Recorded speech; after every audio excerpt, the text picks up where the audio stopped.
Why not? Why not? Why not at the end of a long day do a little light fiction reading?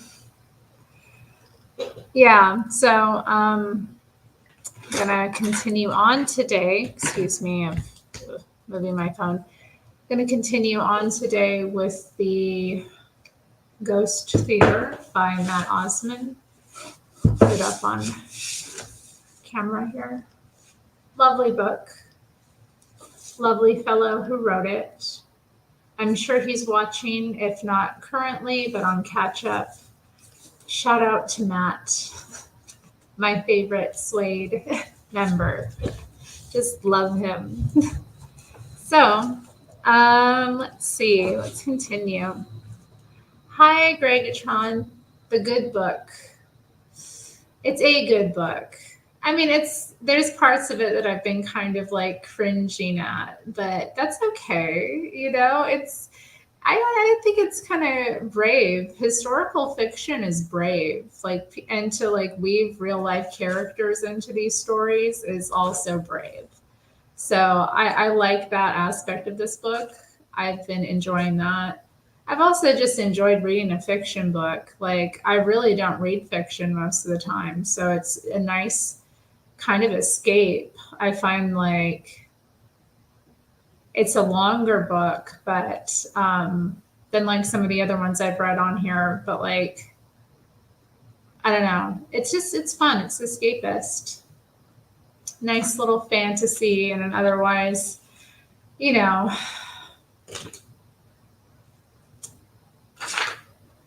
just, ordinary existence. So let me get drip some water on myself. How inelegant. Okay. Oh, I don't have my ticker going. Nothing wrong with that. That's great. You know what?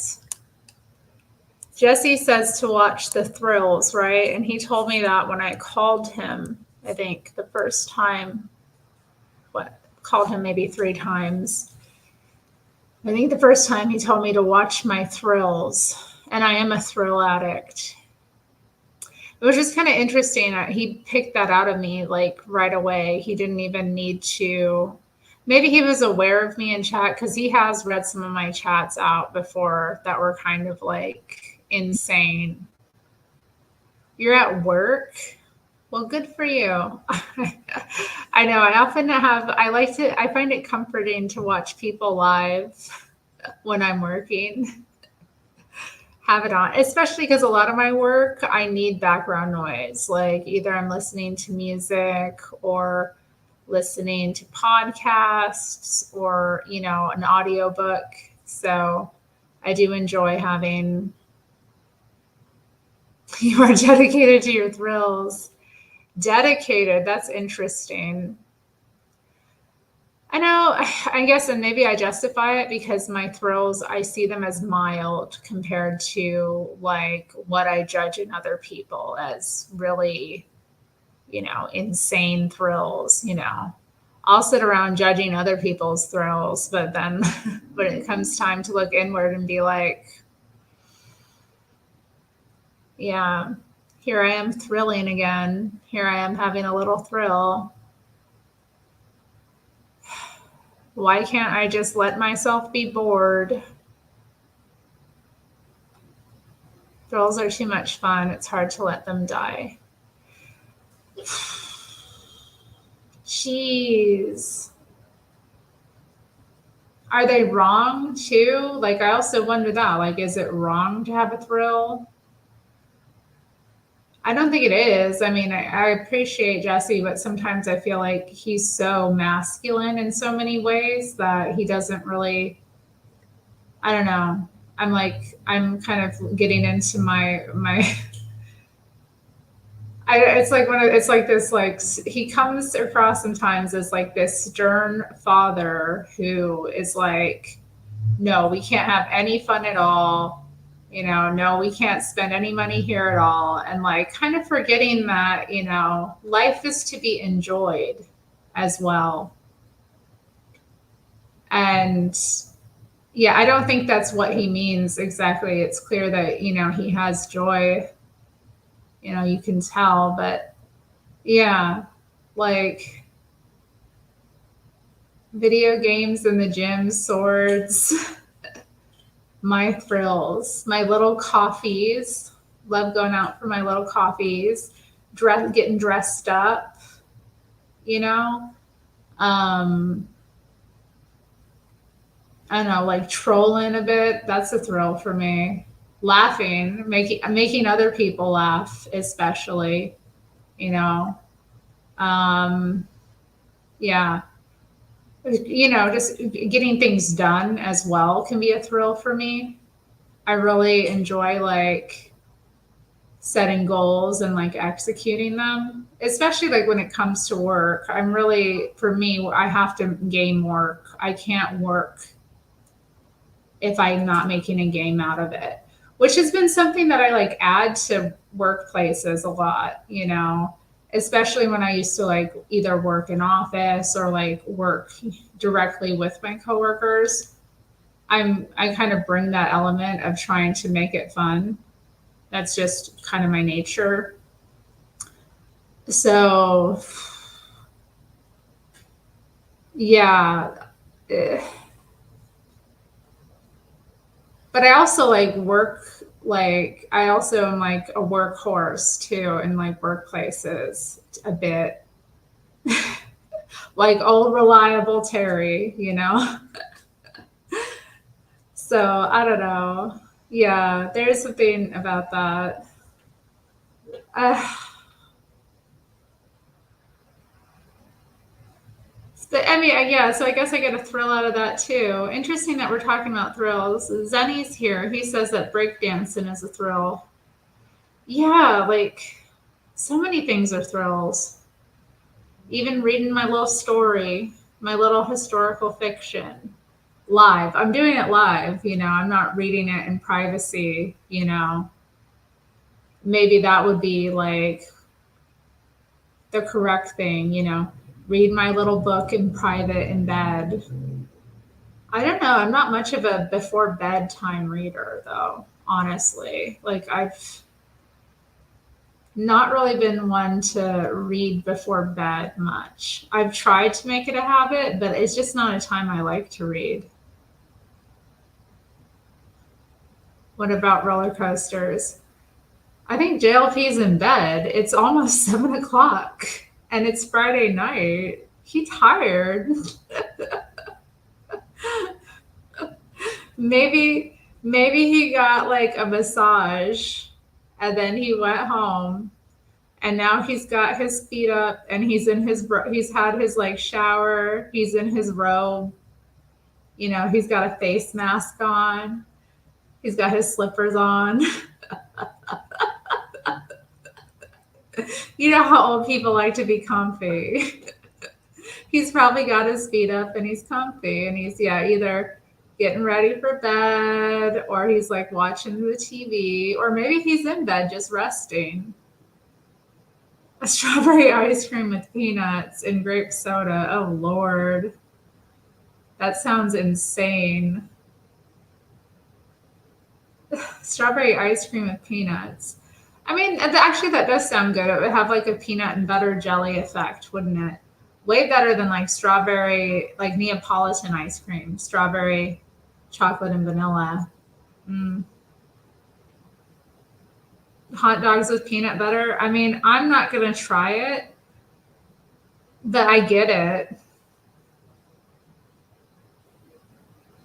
It just seems like some prison food, It seems like, yeah. It just seems like a prison kind of thrill.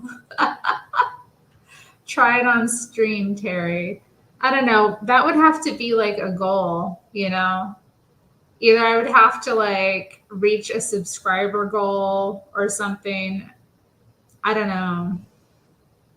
I don't know about eating a Hot dog with peanut butter. Is that all you put on it? Prison thrills with Terri. No, I don't want to. I'm sure it would get views, but I don't think. Mm-mm. I mean, I like hot dogs, but I only really like them grilled. I guess I could fry one up in the pan with the peanut butter. Should I put anything else on it? Like, what do you think? I'm thinking like peanut butter and hot sauce. Is that ghetto? I don't know. You think he's pigging out? Maybe. I've been pigging out. Mm, maybe not so much today. Terri and Oz. Well, anyway, it's been fun thinking about that. Yeah, I don't know about eating peanut butter hot sauce and ramen noodles. Oh, I'm going to Wendy's when I get off. No, I haven't had Wendy's in so long. How's she doing? I used to love Wendy's. Like, I thought Wendy's, I don't know. They had some stuff, Wendy's had that good chili. Do they still have the good chili? They had the chili and they had like obviously the chocolate frosty and fries. We're talking about food. I haven't gotten started reading yet. We're talking about thrills. Now we're just talking about, yeah, food. Beans and Franks and peanut butter. Yeah, the frosty and fries was like a staple at Wendy's. And yeah, I used to like the chili. But yeah, I remember when I was a kid, it was like if we're gonna get fast food, like I would always want like Wendy's over McDonald's or Burger King. Um,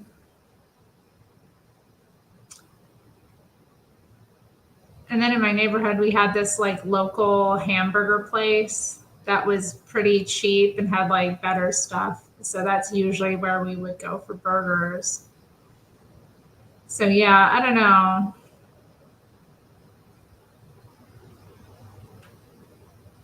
I mean, apart from like what we made at home, my dad was a good cook, but once he started working regularly, he did his best. But yeah, I usually ended up feeding myself, which wasn't good.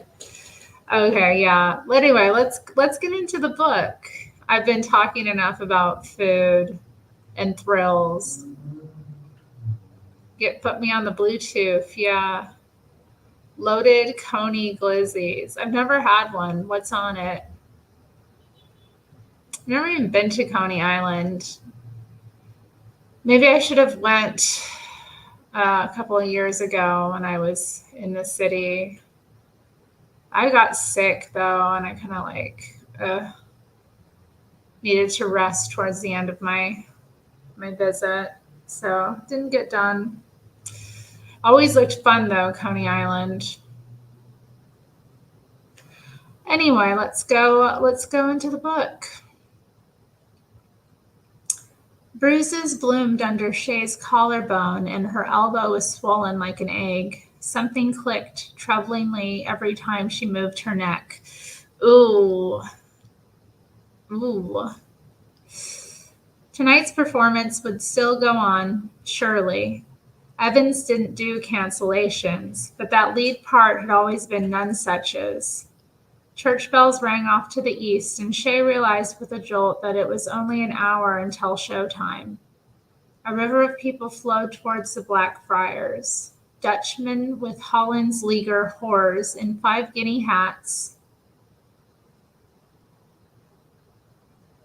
and young gallants in packs, smoking whichever tobacco was most fashionable this month.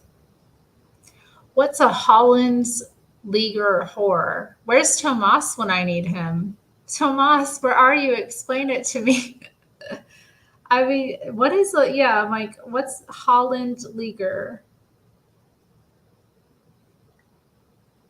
Does that just mean like the like top? I mean, I guess my mind thinks it's like the top escorts in Holland are out with these Dutch gentlemen that are attending this theater. I mean, right? That sounds right. Where's my little fox? I need him. Where are you, Thomas? I know. He has left his vixen to fend for herself while he hunts for days on end in every den in the land. Okay, let's continue.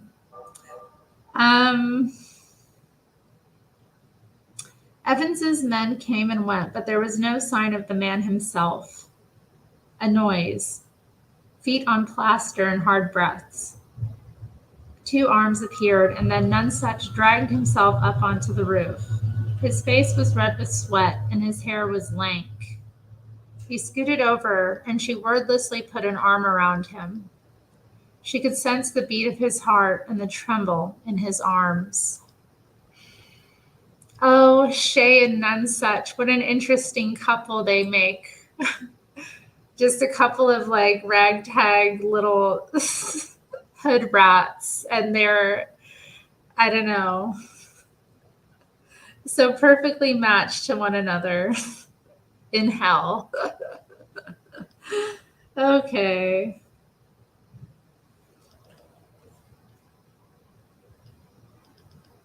Are they going ahead with the show? He asked. I'm not sure, but the doors are open. Who takes your part if you're ill? Trussell, perhaps. He's rehearsed the role before. He'll be lost without his prompter, though. His eyes shone like wet paint, and the pair stared out at a sky fading from blush to bruise. In that pose, with his shoulders slumped, he looked like a child. The skin over his left eye was split, and had turned the purple of rose hips. Oh, he's got a black eye. Shay pushed the side of her foot against his. We were all looking for you. It sounded more accusatory than she'd planned. You could have just waited here. I have nowhere else to go. They watched the sky's colors drain without speaking. Why didn't you tell me about your parents? Shay asked. I don't care that you're not a lord. I might even have liked you more. You know how I feel about gentlemen. More classism. The classism is unreal. The last book I read had it, and now this. So much hate for the gentlemen, for the ladies, for, the people of wealth or POWs. It's sad, it's wrong. It needs to end. Anyway, he looked at her properly for the first time. I didn't call myself that to be liked, Shay. I needed the name's power. Lord Nonsuch. A title opens doors and wallets and legs. Evans was right behind the idea, too, in the beginning. There's nothing like a posh boy in a dress to bring in a certain kind of punter. Oh, God. This is so sad. Our poor, cross-dressing, bird-worshipping girl from the country has come to the city and fallen in love with a little cute rent boy actor. It's like, what?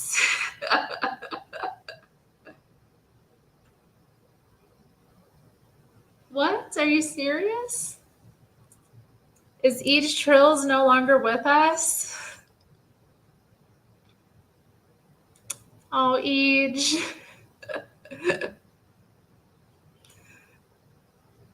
She would get nasty sometimes, though. I don't know. Oh, phone going off. Oh, aren't I? I should probably respond. Me too.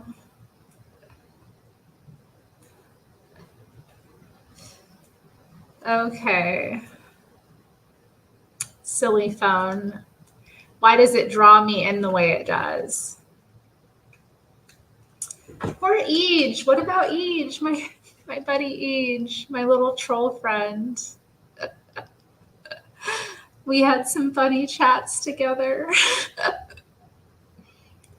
I mean, is she banned from all platforms? What? Well, anyway, I'm sure you'll give me more information. All he had to do was lie. If he treated me like a fallen gentleman, then I was a gentleman, whatever my true birth.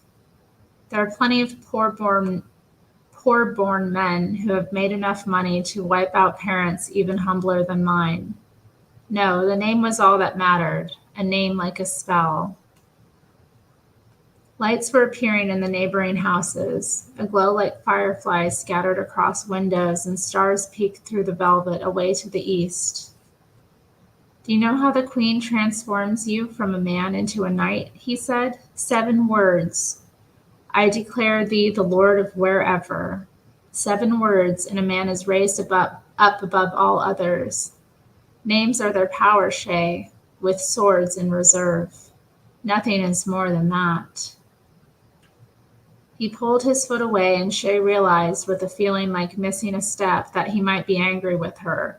I mean, she did kind of provoke this, didn't she? In the last reading, we read of her, like, verbally attacking their employer, Evans, and saying that he stole boys, accusing him of stealing boys.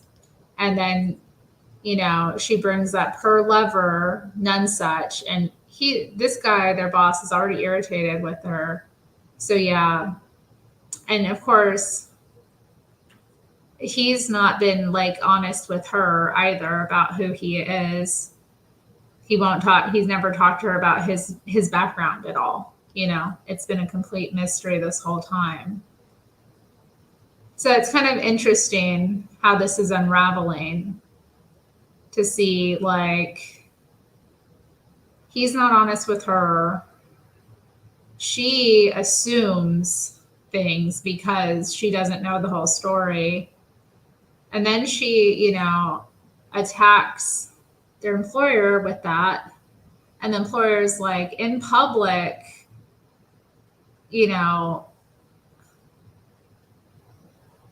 basically ruining the name of Lord Nonesuch, Nonesuch, this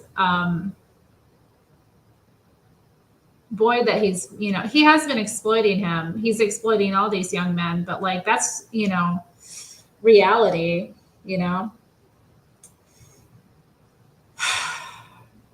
Anyway,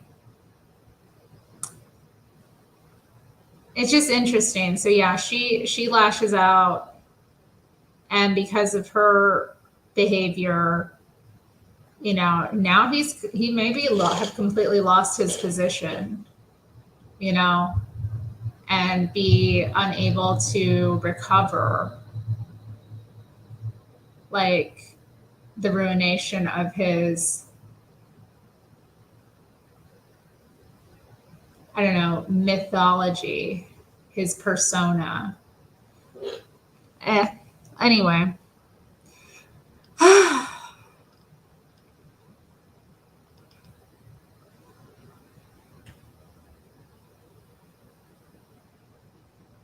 She wanted to keep his mind from the performance that would soon unfurl downstairs. She asked, "So who are you really?" The sky smeared from one impossible color to another. He pulled closer so that his lips were inches from her ear. "My name is Gully." Immediately there came the far-off cry of a tern. His name is Gully, y'all. Shay, the girl with the sparrow tattoo, has fallen in love with a boy named after a seagull. You can't make it up. Immediately there came a far-off cry of a tern. Well, it was. I suppose it still is. The place I was born was some farm halfway between nowhere and nothing, and I can't imagine that my parents bothered to register my birth. He picked out a flake of mascara that had clumped on the tip of his eyelash and said, "My father was a sin eater and my mother was a drunk." Do you all know about the sin eaters? His father was a sin eater. Whoa. He is royalty, y'all. Do you all know about the sin eater? Should we do a deep dive into the sin eater concept, like and role in a community? It's quite interesting and intense. It reminds me of like The Giver, if you ever read that. This kind of person who takes on the weight of the sins of the community. But y'all, we don't need to do that. We have Jesus who has paid it all. You don't need to have somebody be your sin eater anymore. That person is free. But it is, without that, these communities had these people who lived somewhat of a privileged life, but the cost of it was, having to take on other people's sins before they died. It's like a tradition that like just continued even through Christianity and there are still sin eaters in certain communities. So, wow. So daddy was a sin eater, mother was a drunk. I mean, she'd have to be, wouldn't she? I mean, you couldn't just not be drunk in that situation.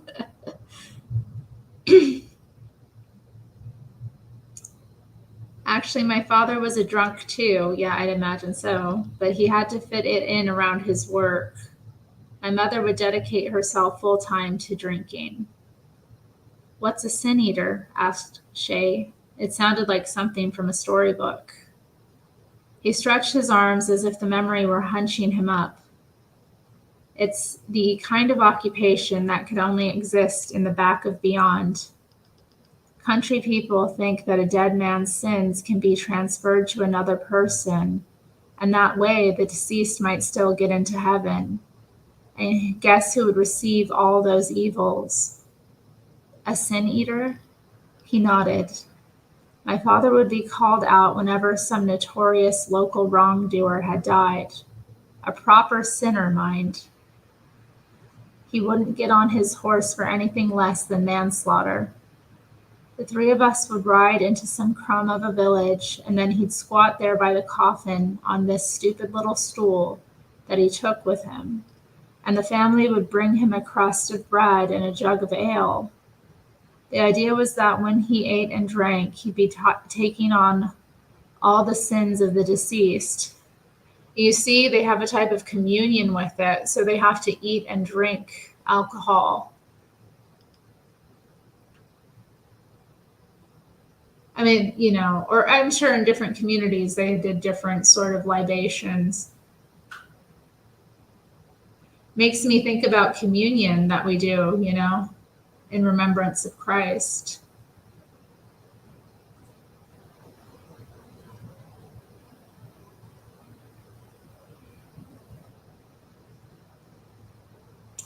How interesting. Okay, so let's continue. He shook his head. "Idiots, the lot of them." He was the one who called me Gully. My mother just called me Boy. Local children called me names. Gully in the dirt, Mud Boy, Gully from nowhere. Shay thought Gully, like a gull, brash, wheedling, cocky. Gully, a drain, a washing away of things. And because we needed a fresh supply of dying sinners every month, we were always moving to new towns. Some unknown place where I was still skinny and red-haired and plain. and my parents were still ridiculous. 3 things that are targets for inventive children, but that wasn't why they hated me. They hated me because I was unloved. The word hung there, a cloth on a line. He shook his head. Children can always tell. Oh.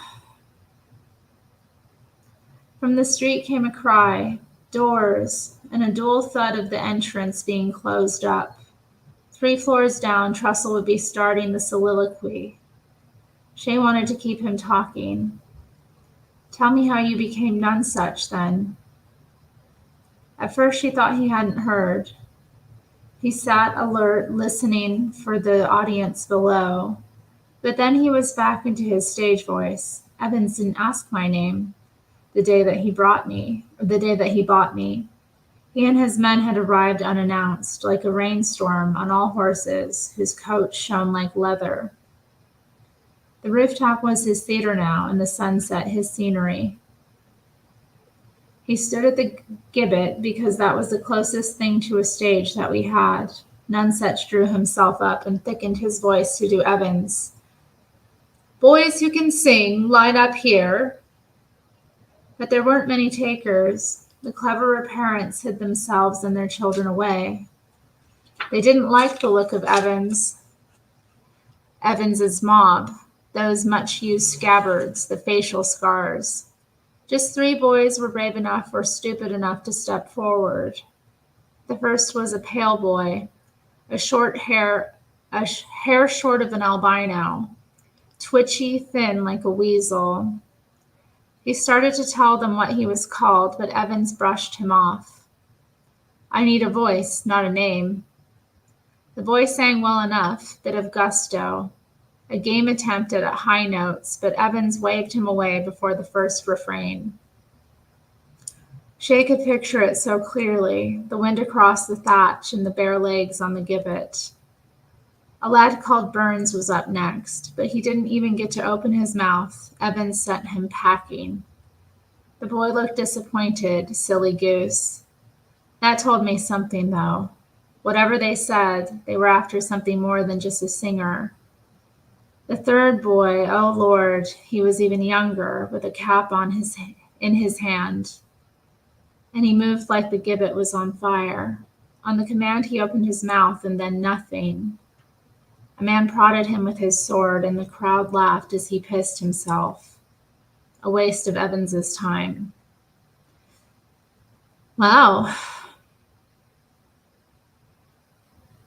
He stepped onto the edge of the roof and spoke out into the street. And then there was a hand on my shoulder and waist. He placed his hands in those places. My mother was a big woman with arms like hams. She shoved me, blinking, out towards the men and said, This one sings like a bird. I said, I, a crow, and that got a laugh. It's funny because crows have a notoriously interesting, their noises are not so pretty, compared to the other birds, but you notice them. And sometimes they're very, very talkative, which is fun. Hello, Maina. Point Fire said psych. Okay. So nothing has happened to Eej Trills. Eej is okay. Maina is an old crow. She is.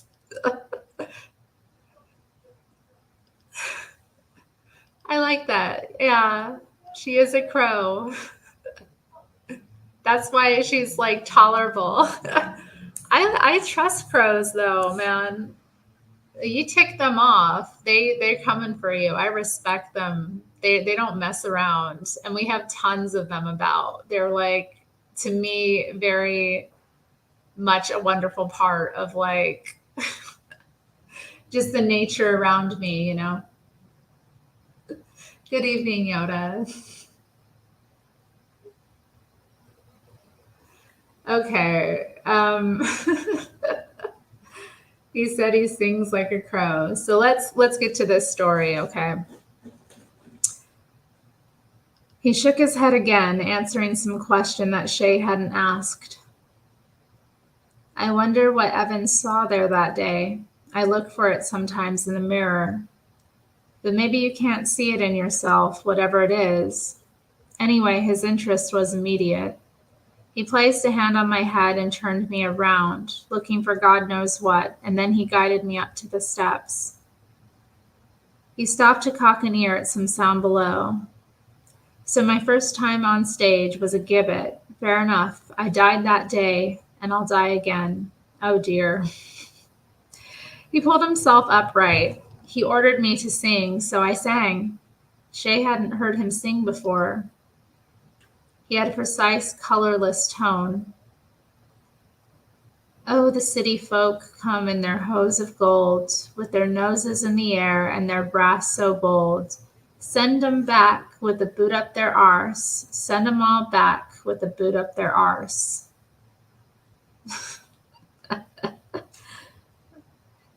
How funny. Do you think he sang this really?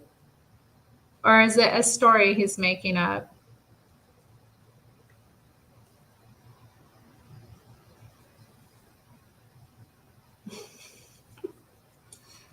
He wore the faintest of smiles. It didn't get the response I was used to. No cries of more, no laughter. No one even joined in on the refrain. The crowd stayed silent, and Evans gave me a final up and down look. Then he told his men to toss me in the back of the cart with the geese. Doors opened far below them, letting out a bubble of noise. A group of gentlemen took turns pissing in the alleyway around the side. Interval, said none such. His men didn't ask my name either. I lay in darkness on the straw with the bleats of geese for company and a crack in the side to watch the journey through. Hours of trees, and then finally the city being born around us. Muddy little villages and dusty encampments. Washerwomen by black pools and the sails of tentergrounds like beached ships. Into Southwark, where it was bright as day at 8 bells. Torches on every corner, and the roads like silk. London Bridge was blocked that night. It was slower than walking. I remember that 2 men in leather gloves walked a real-life camel past us and behind them. I saw this building with a stone on its lintel, none such house, 1543. Such a nice word to roll around your mouth. A wave of laughter rolled up from the theater, and none such made a sour face. After the bridge, the horsemen were keener with the whips, and the horses sensed home. We ended up here at Blackfriars, not that I knew it at the time, and one of the men walked me through the dead theater. That was my first time on an actual stage.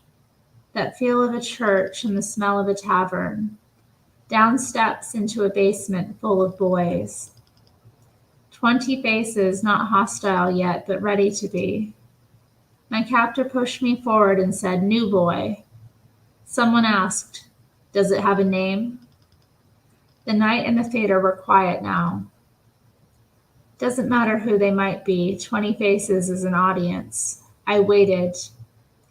I sighed, and then I pulled a pipe from my pocket. "Call me none such," I said. A ripple of applause rose from below. Isn't it interesting? He's telling his story of how he became Lord Nonesuch. And he's timing it. He's like also paying attention to the show below, and he's kind of timing his act with the actual show, because obviously he would have been acting it. So it's interesting to imagine this. I can see it. It's very just it's an image, and I'm enjoying this kind of images that are being painted of this world that I've heard about, I've read about, I've watched like numerous theatrical enactments about, but it's nice to have it come to life in this way.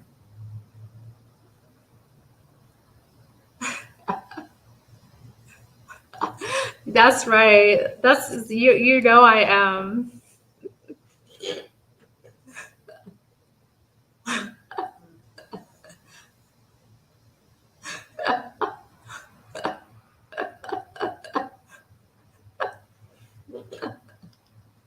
Yeah, Yoda wants people to like say hi. He tries to make it up with people. It's sweet. It's nice. It's nice to see. I hope Yoda and Maina make up tonight. Y'all are making me laugh. Terri, did I hide my favorite books when radical lesbians visited? What? Point Fire, what are you saying? My favorite books? I don't hide anything.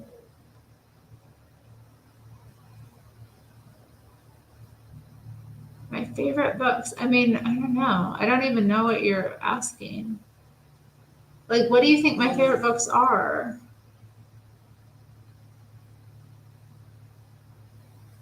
I have a lot of crazy books. I was looking at my bookshelf yesterday and like looking at all the like weird feminist stuff I have. Weird feminist stuff. I'm like looking at it, I'm like, in some ways I'm like kind of like, okay, it's interesting. I have all this, but then I'm like, do I really need this? I mean, I don't need it, obviously. I'm like, do I want to keep it? Do I want to keep my little book collection, or do I want to like let stuff go? I don't know. But I don't know what you're asking or why you're asking or what you're really asking with that question. Maybe that's not what you're trying to ask me, really. I don't know.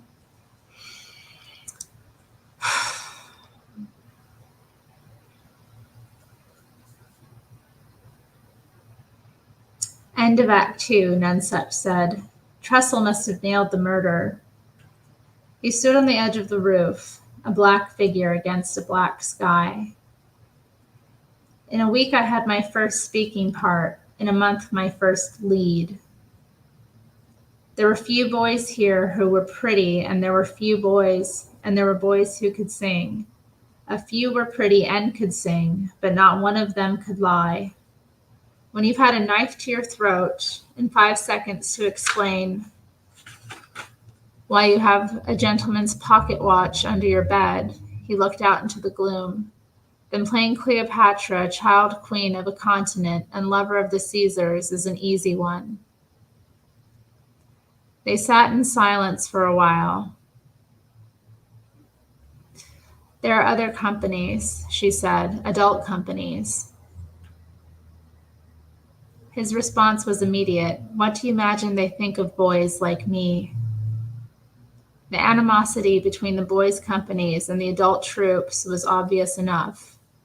Shakespeare sniped at Evans. Lord Strange mocked the St. Paul's boys. But Shea thought of it as that gentlemanly competition that rich men played at, the way boys played with toy soldiers.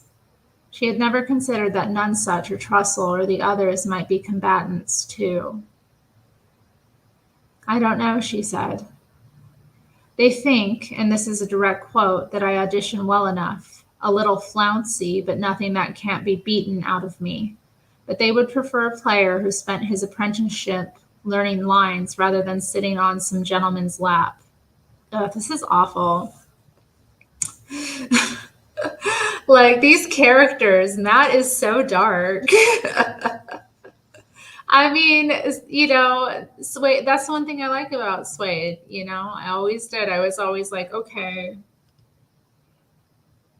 they go deep, like into that darkness sometimes. And they kind of expose the beauty there. And that's something that I appreciate, you know?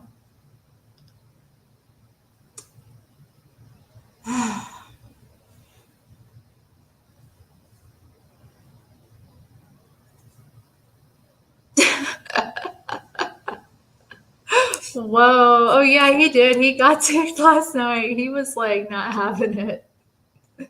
My books are a thrill. Ooh.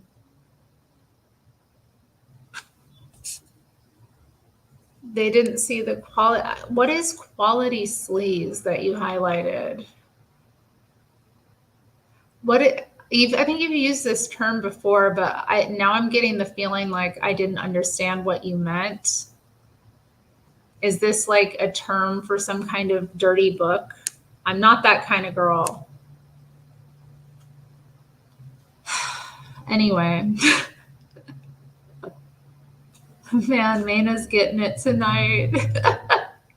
No. Yoda's coming for Mayna.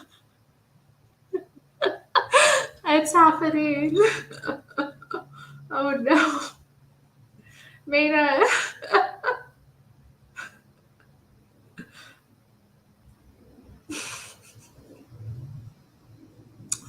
Oh dear.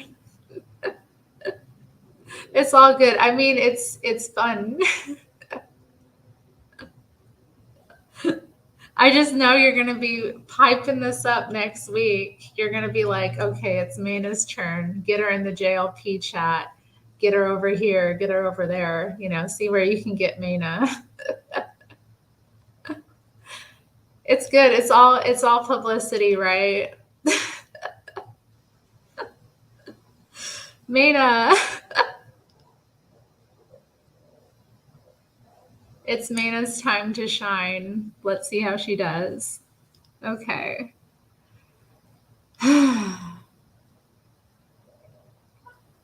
Shay knew she was concentrating on the wrong part of what he'd said, but she couldn't help herself. You've auditioned elsewhere? He looked more despairing now than when he'd arrived. Of course I have. We all have. It's not like we can do anything else. We're already in the tower. We're just waiting for the executioner's knock. Shay felt sick. This new world had only just appeared. Was it to leave as quickly as it had come? And you, Shay? Gentle now, his voice, a worry in it. What? You understand that this will come to you, too. She didn't. She hadn't. At least until he said that. And then, of course, it was plainly true. You're not Evans's first fortune teller. You won't be his last. What happens when the next sensation hits London and you're not his ticket to the Queen anymore? How do you think he'll treat you? Her stomach lurched, all the digs that she'd made at Evans, and the fury he must be storing up. Who'll protect you from Gilmore? Who'll protect you from the families of those taken by your black swifts? Or come to that, if opinion turns against them, who'll protect you from Elizabeth? She waited for him to say that he would, that he had a plan. But in silhouette, he looked slight as a sapling, tiny and tired, just a boy. The Ghost Theater, he said firmly. It's the future, my future at least. He knelt and took Shay's hands in his. The thing is, Shay, the stage is the only place where anything makes sense. Out there, he flung his arms wide, is arbitrary. Heroes die and the good suffer. He stamped his foot on the theater roof. This here is where the truth lives. Outside everything is dead, and nothing can breathe, and nothing can grow. Words are stillborn, but here. He stood with one foot thrust forward like he did for heroic roles, and he spoke to the clouds. We are kings. He clicked his fingers and a wisp of smoke rose from below. The stage door lanterns must have been extinguished. The real world has nothing for us. Its scenery is flat. The lines are nonsense. The costumes are drab. He let out a long sigh. Shay, we'll die out there.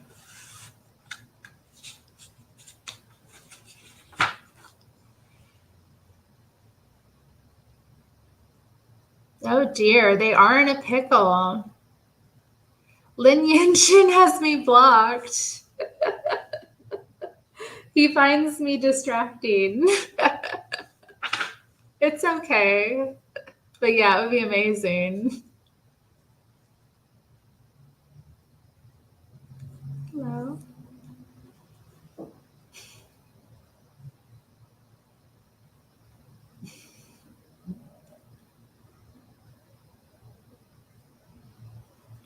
Lin is something else. I do find the things of him I do see, I do find them funny and interesting.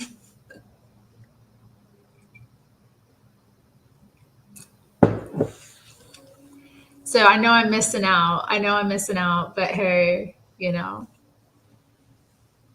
there are people out there missing out on me. So it is what it is.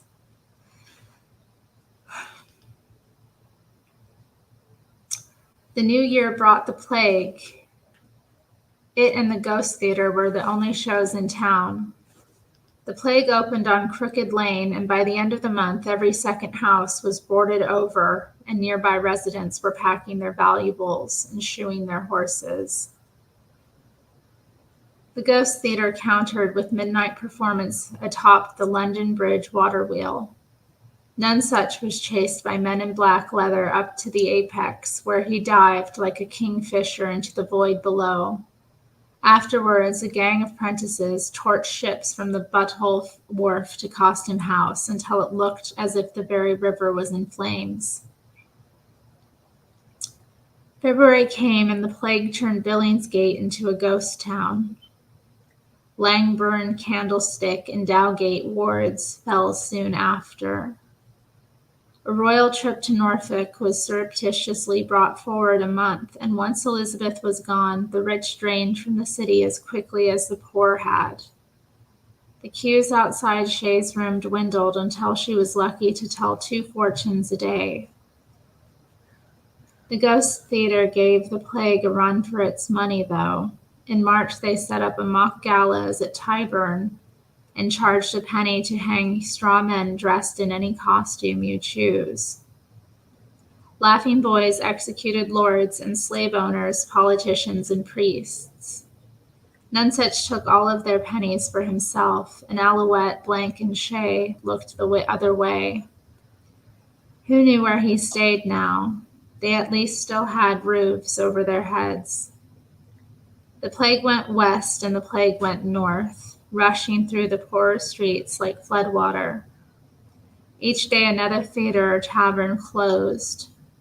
Actors begged on street corners while ale soured in cellars. With time on her hands, Shay escaped aloft like a swallow. She stayed on the roofs, ate there, slept there sometimes, only coming down to tell fortunes. Her world was in high places, Nonesuch's was in low ones. He squatted in abandoned plague houses, swathed in smoke and bad ideas. The pair mostly met on stage now. Oh, who are we supposed to be today? And Nonesuch wrote parts for her in which she betrayed him time and time again. Their fights and kisses, their fears and furies, all took place under the gaze of 100 strangers, with burning buildings as their consummation. There were only 2 shows in town. The Ghost Theater had the drama, but the plague had the numbers. London would fall to one of them.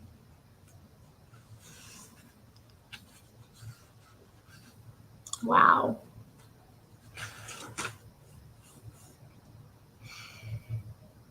Shall I continue? What time is it? Yes, I'm going to press on. Shay and Nonsuch walked through Queen Hithe streets that were deserted as country lanes between houses that faced each other over a sea of mists. And when far-off church bells rang, Shay pictured the buildings as stricken boats adrift. The pair were together at street level for the first time in months. In plague days, no one was chasing them. Not when it might mean burning fever. And what is this word? Buboes? I'm going to look up how to pronounce this. Hi, sweetie. Hey, you. What you up to? Is he getting another bite? Bubo. Have I ever watched American Horror Story? Yes, I've watched a few seasons. I'm not into it anymore. I mean, I kind of dropped off with the hotel one. I just couldn't do it anymore. I was done. It was just, yeah.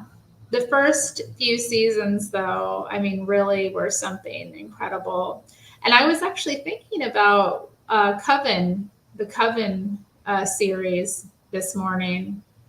I had like an image of Jessica Lange from that series and her like black heels and like the tight black dress and, you know, just kind of her image in that. Because I was thinking about, I don't know, just, you know,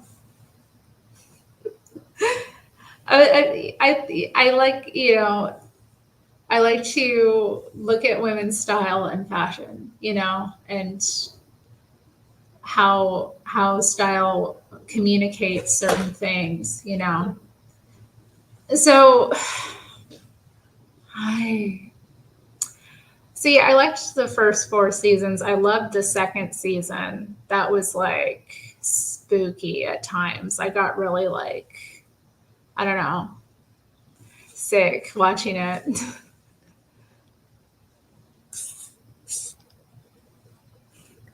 There are some eccentric people in Toronto. What? Of course there would be. Of course there would be. Are you one of them? Keep Toronto weird. I know. Where is Fred? I've missed him. Where are you, Fred? I didn't see him today in the chat, and people were talking about him, and I was like, don't talk about him when he's not here.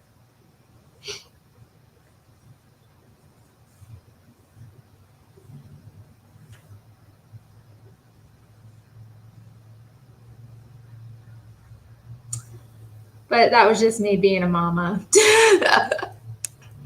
Watch 1984, like what? Is that some kind of series or something that they've done? What do you mean 1984? The movie? The movie adaptation film of the book? Like, or is there some new thing about that's come out? I don't know. Hi.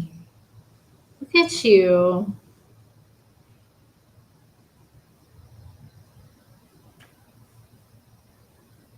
Look at you. Do you look at them crows sometimes? We were talking about crows. Do you look at the crows sometimes? And you get all excited? And I tell you, you ain't catching them birds? That's right. He's so cute when he sees the crows.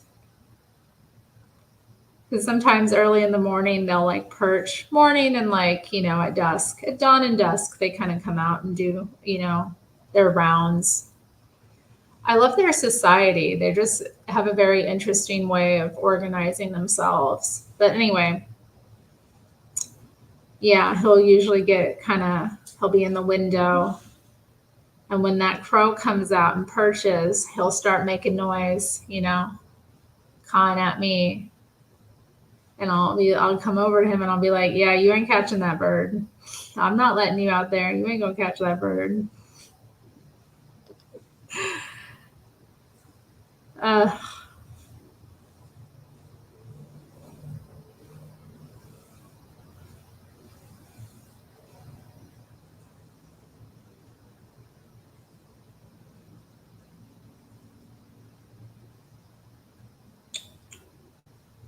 Yeah, you're a good kitty. There are many kitties, but you are the goodest one. Yes. Okay. I no, don't be doing that. Don't be doing that. Okay, I'm trying to find my place. Okay. Okay, let me just reread that sentence. Okay.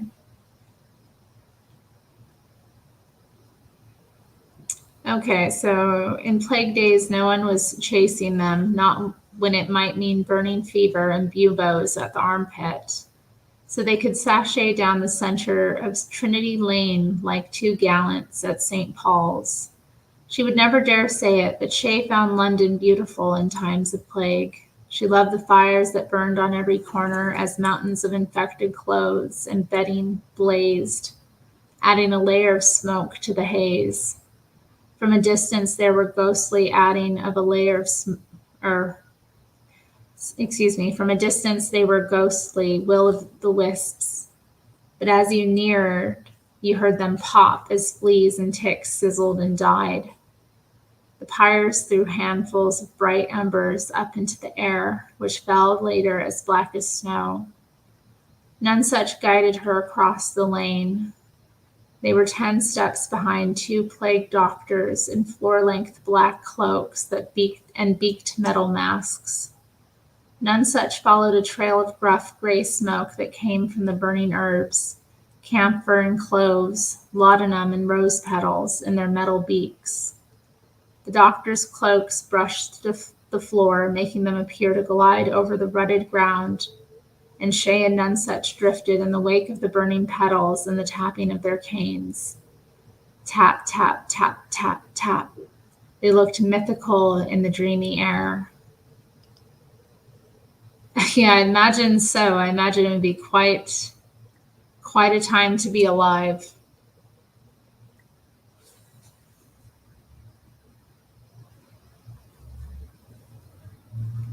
Y'all, whatever. You're gonna get through this story and we're gonna love it. Hi. Hi. Bells rang again miles away, a reminder that in the richer parts of the city life went on as before. But here the only street noise was the posters flapping from nearby plague houses. The richer buildings had signs reading, "May God forgive our souls," while the poorer simply sported a red X, enough to give them a wide berth. They passed a threadbare house that had a crude cross daubed a mere foot from the ground, and Shay shivered at the thought of how young you would have to be to only reach so high. 5, 6? A frantic barking came from behind the door, and she stopped, torn. Instantly, claws scratched at the door, setting it shaking, but Nonsuch tugged her along. "Keep up. We're only really safe in the wake of those quacks, you know." She scurried after him, watching her step. Without horses stomping and pissing all day long, the roadway was as hard as cobblestones.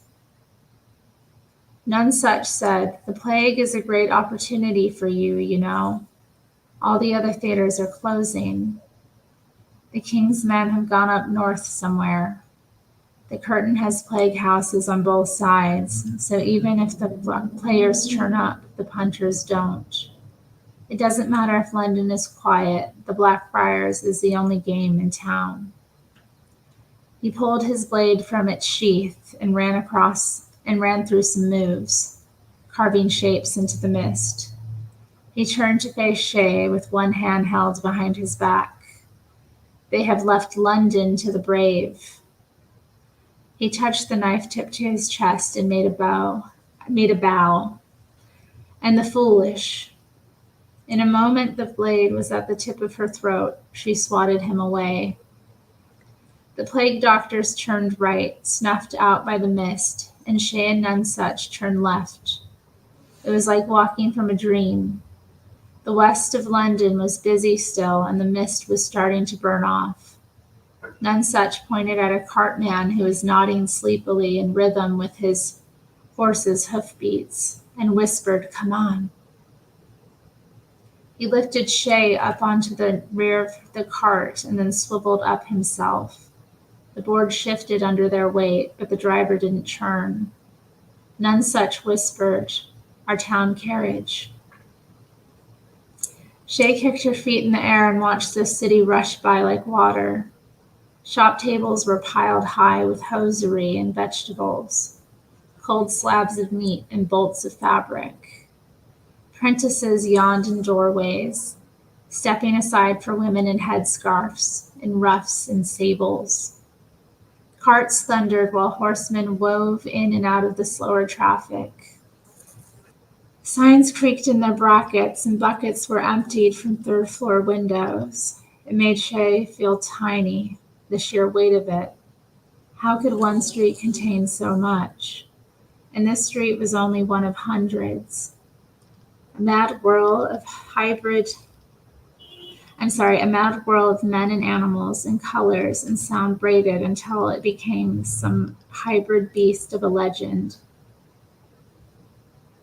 A 1,000-headed monster with roar that could deafen the plumage that blinded. Shay thrilled with ownership.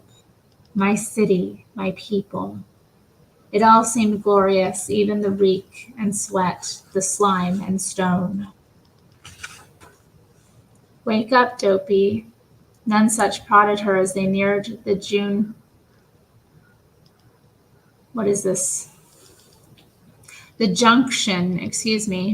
for the theater, and they jumped off together, the cartman only now noticing them, but his complaints were lost forever amid London's blood roar. There were no girls by the stage door, no carriages making deliveries, and the cobbles hadn't been washed down. Nonsuch kissed her on the top of her head and said, "See you later. Don't do anything that I would." He was halfway around the corner when Shay called him back. The theater door handles were tied with rope, and there was a letter on cream paper nailed above them. It flapped in the wind like the plague posters, but this was written in a dense, curvaceous hand. Shay spied the signature of the master of the revels and knew what was coming. Nonsuch read over her shoulder, and she told him, "You shouldn't have tempted fate. We're closing, too, apparently. There was outbreak on Creed Lane." "That was only 2 streets away," she read on. "It says indefinitely." Her stomach dropped away. She'd relied on prompting and card reading after losing Lord Eltham's. Now all she was left with was her messenger work, and with half the city quarantined, the competition had grown fierce. Kids half her age were running errands for bread money. A pang of guilt. Others had it worse. What could a Blackfriars boy do in the city without theater? The pair stood for a while in that entrance with her head resting on Nonsuch's shoulder, unsure of what to do next. And then a voice called from overhead. "Well, if it isn't the recently unemployed." A face hung upside down from a window. Greasy swoop of black hair and broken veins. Evans. He looked at them unblinking, and the silence lengthened. Then he said, "Come on up, both of you. I might be able to save you from the poorhouse."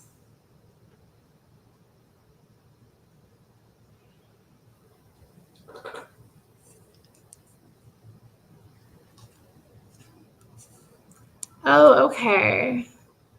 And I was wondering, after I kind of was guessing, I was like, it's probably one of the American Horror Stories seasons I haven't watched. So you recommend season 9 about a summer camp. Oh, maybe.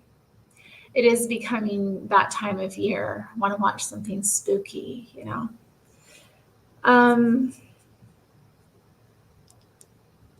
Yeah, season 1 was incredible.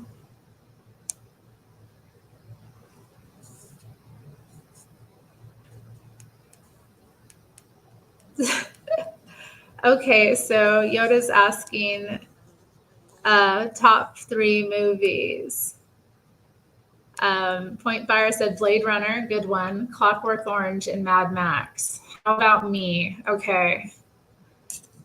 Okay, so one would be Valley Girl.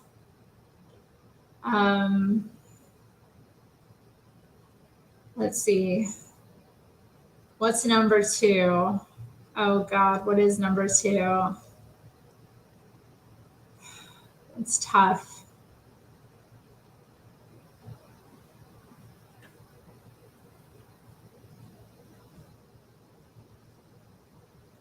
Okay, Stalker. It's Stalker.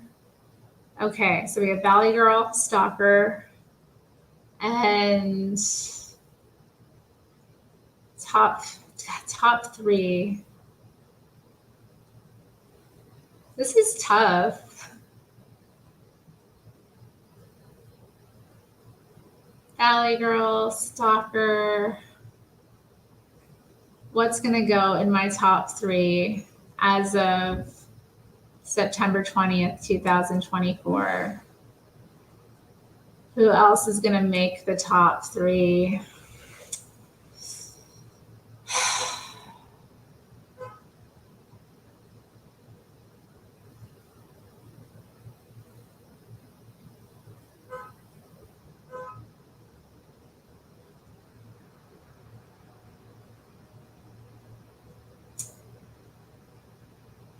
I think, yeah, right now it's tough to say. Okay, maybe Rabbit's Moon. Rabbit's Moon by Kenneth Anger. So, Rabbit's Moon, Stalker, and Valley Girl. What's your top 3? It's tough though. I don't know. Like it's like top 3. I know Valley Girl's in there because it's been a fave for so many years, but I don't know. Stalker 2. I mean, yeah, that one has to be in there too. It's one of the most beautiful films I've ever watched. I don't know though. Maybe I need time to think about it. Like, is that right? It's strange, isn't it? I just saw the strange sign. I'm like, that's a strange top 3. I don't know. Yeah. Yoda's like, wow.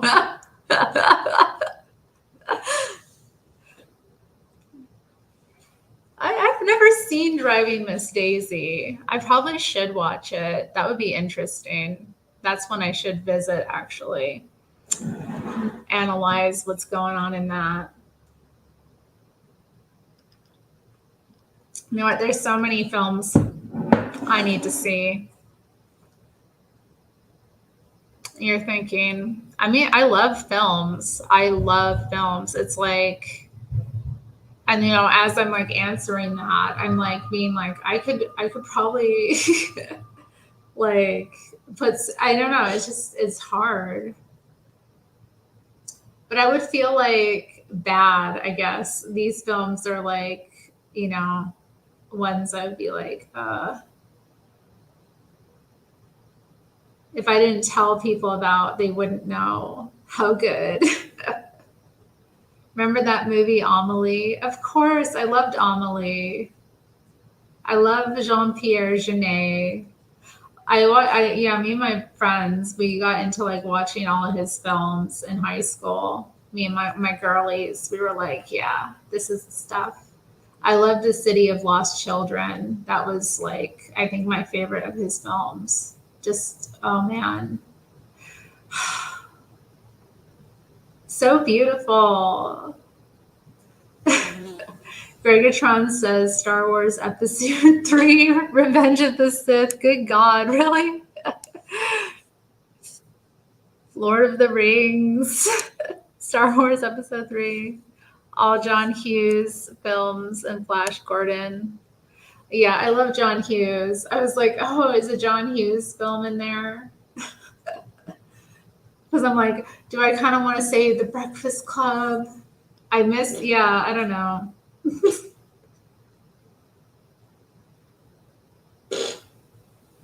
I haven't seen Flash Gordon. Oh, The Dark Knight. My friend and my friend got me to watch that with her in the past year or so. We watched the trilogy, and she's played the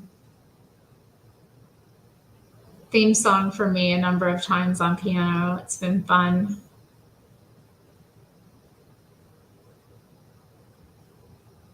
I had to think hard. I couldn't remember one single movie I liked. Oh, Maina. Amelie was romantic, wasn't it? And she was just so, I don't know. Yeah, that film is so delightful. It's so hopeful and romantic and wistful. It's like a dream. And yeah, it was so cute. I don't know. There's so much about it that just was like perfect. I don't know. Okay, so,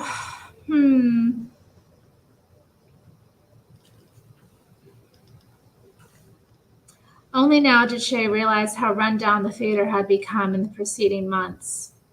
The air was musty, and props and costumes lay around in piles. There was none of the air of anticipation that usually overhung the place. As they climbed unlit stairs, Shay watched Nonsuch's face. He wore a look of grim determination. "Have you spoken to Evans since that day?" she asked. Nonsuch shook his head. Their footsteps echoed in unison up through the stairwell, and there was an outdoor chill to the air. Tap, tap, tap, like steps up to a gallows. They found Evans in the attic room where Shay usually did her readings. At some point, the roof had leaked, and her woodland scenes had filthy tide marks halfway up their fabric. Everywhere smelled of the marshes. Evans slouched in the bird throne and sipped from a flask of brandy. "So welcome to the real Ghost Theater. The audiences are dead, but the rent is real. How's your little troupe? Still passing the hat around like Baker boys?" He was talking directly to Shay, and his eyes never flickered towards Nonsuch. But it was Nonsuch who replied, "It's doing better than this place. No one can lock our doors." Evans shook his head. "We'll see. They're closing the taverns and tightening the curfew. Let's see how generous your audiences are when they don't have a drink inside them. And the master of revels will be taking a particular interest in your little geese now that he doesn't have me and the others to soak anymore. Expect him to be very interested next time you do a show." Shay had already worried about that. The master had a bigger fish to fry than them up until now. She asked him, "So what will you do now that the Blackfriars is closed?" Evans stretched. He smelled of booze and sweat. Go to the country and wait the plague out? Shoot some deer and fuck the wife? Or vice versa? More importantly, what are you two going to do?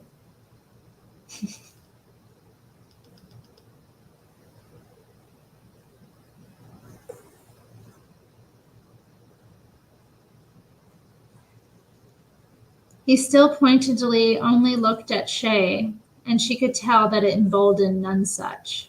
He stepped in front of Evans and said, "Why do you care? I thought we weren't of interest to you anymore."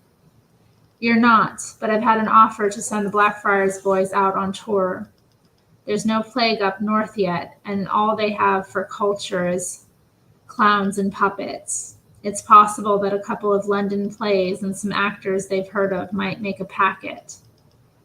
Nonsuch feigned indifference, but his unconscious foot-tapping gave him away. "Well, that's nice for you. I'm sure Trussell and Pavi will be able to handle running a whole troupe." Evans laughed. Trussell got lost last week picking up costumes from Whitechapel, and Pavey managed to fall off a donkey and break an arm. We're talking about a wooden stage donkey, mind you. I don't think they'd make it half a mile outside the gates before they were robbed or murdered, or both. And anyway, though, I hate to say it, we could do with a name to pull in country crowds. Nonesuch preened. I do have my admirers outside the city.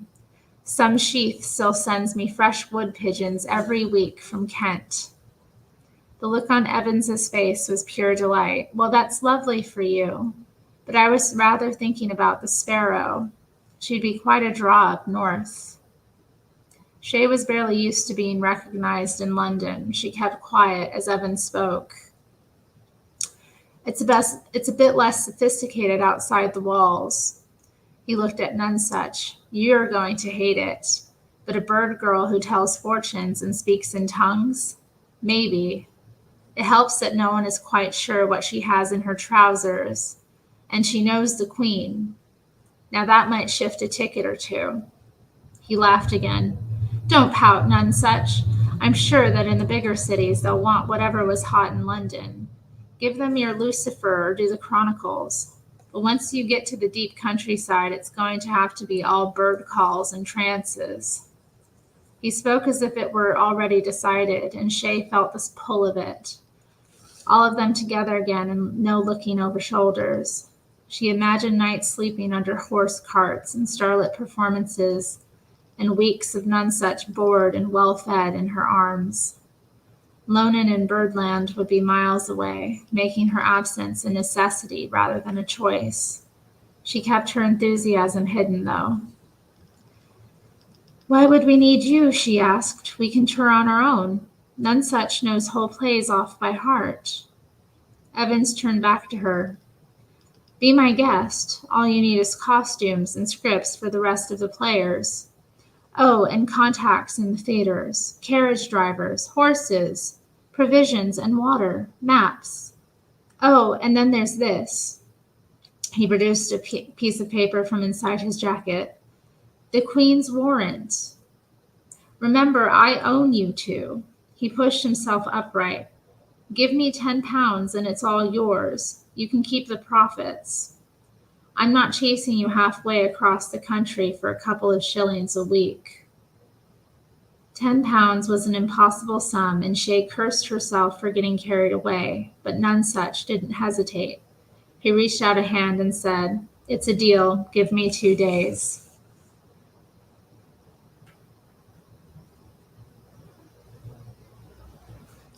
All right. So they have gotten themselves back under the snatches of Evans after a year of freedom, and it sounds like poverty.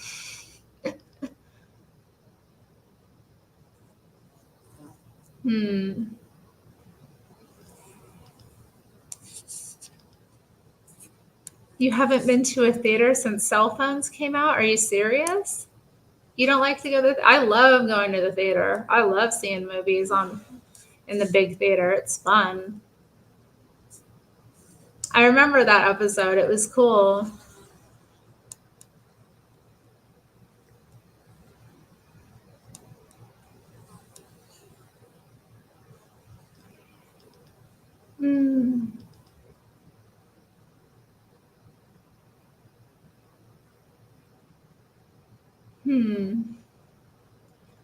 Grease. I don't like Grease.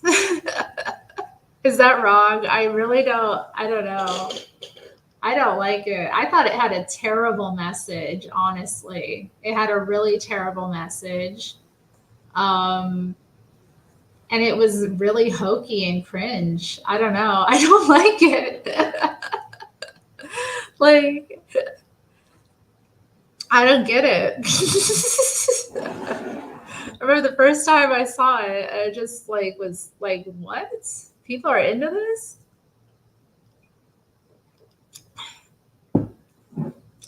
You just had a white peach jasmine sundae. Magnificent. That does sound pretty magnificent.